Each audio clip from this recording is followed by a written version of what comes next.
Modern software engineering relies on powerful abstractions.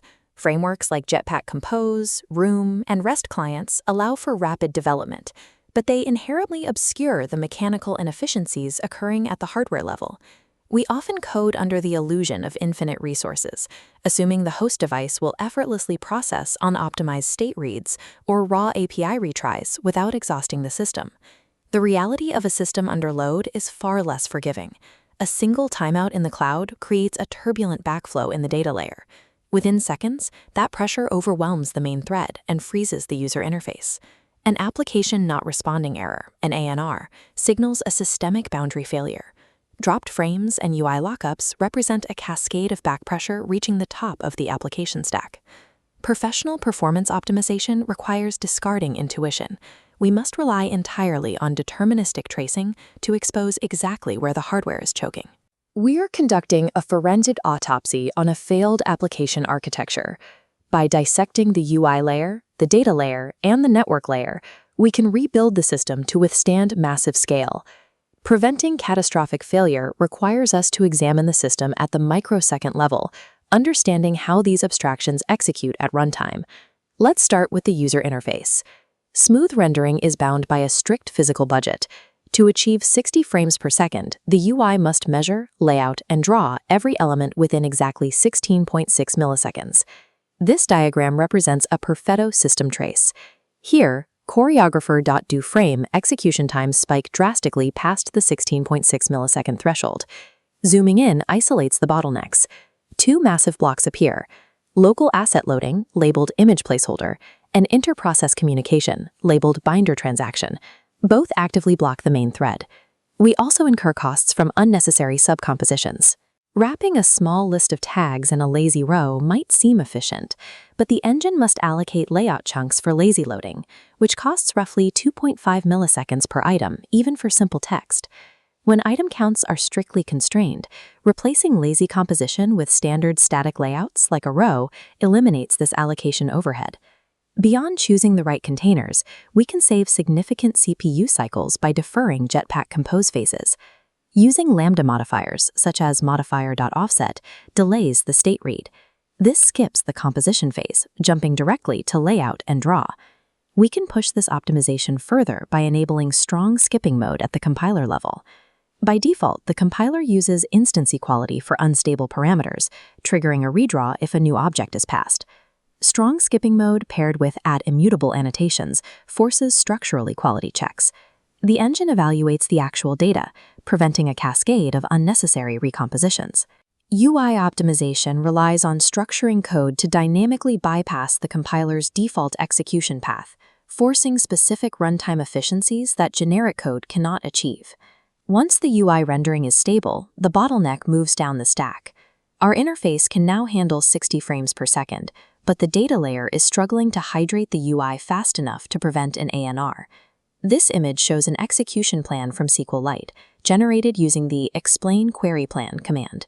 Notice the text scan table highlighted in bright red.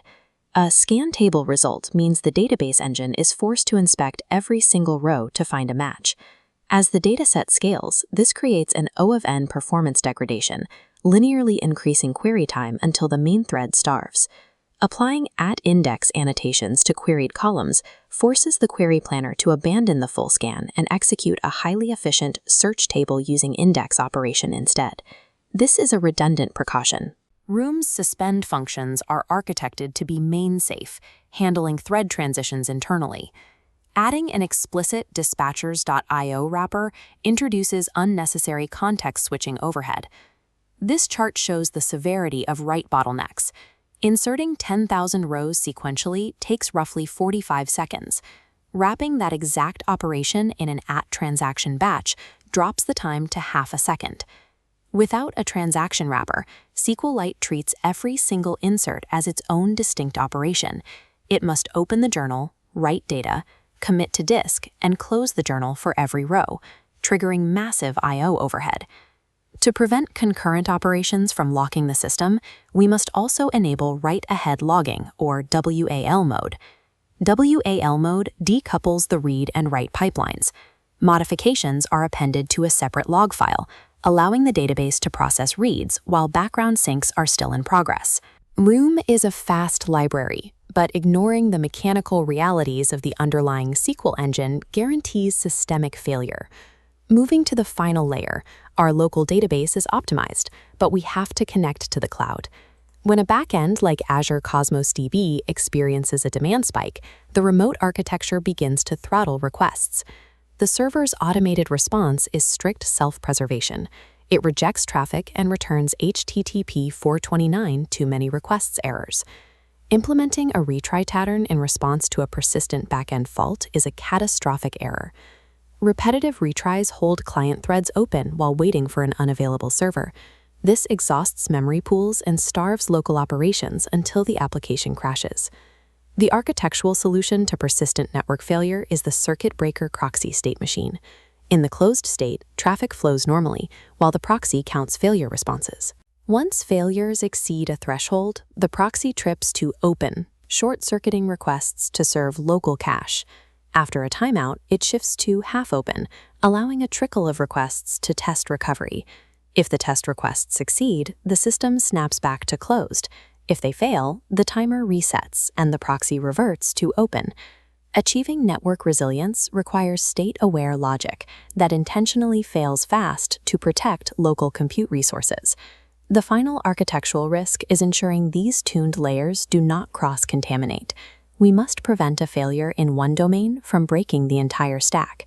We achieve this through structural containment via modularization, enforcing high cohesion and low coupling across the codebase.